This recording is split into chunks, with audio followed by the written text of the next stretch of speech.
আসসালামু আলাইকুম।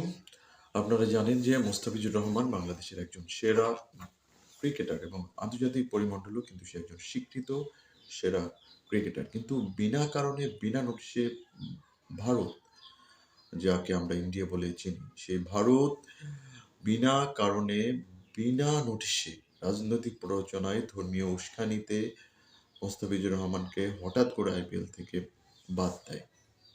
যেটা খুবই আমাদের জন্য দুঃখজনক এবং নিন্দনীয় একটা ব্যাপার ছিল আমাদের জন্য। এই বিষয়টা তথ্য মন্ত্রণালয় এবং তথ্য যোগাযোগ মন্ত্রণালয় বিষয়টা জনগণের সেন্টিমেন্টে আঘাত লেগেছে। এই বিষয়টা বিবেচনা করে যে পরবর্তী নির্দেশ না দেয়া পর্যন্ত আইপিএল এর সকল সম্প্রচার বন্ধ মানে বন্ধ করার জন্য নির্দেশ দিয়েছে। এটাকে আমরা সাধুবাদ জানাই। আসলে ভারত তার আধিপত্য বিস্তার সেই সেই মানে অনেক আগে থেকে ভারত আমাদের উপর একটা আধিপত্যবাদ যে বিস্তার করার চেষ্টা করেছে এবং আমাদের যে দেখবেন আপনারা আমাদের বিভিন্ন পানির তারা হিস্সা ঠিক মতো দেয় না। যখন আমাদের পানি লাগবে না ঠিক তখন তারা পানি ছেড়ে আমাদের বন্যায় ভাসিয়ে দেয় এবং আরো দুঃখের বিষয় হলো ২০০১ সাল থেকে ২০২৪ সাল পর্যন্ত প্রায় ২,০০০ বাংলাদেশিকে তারা সীমান্তে গুলি করে মেরেছে।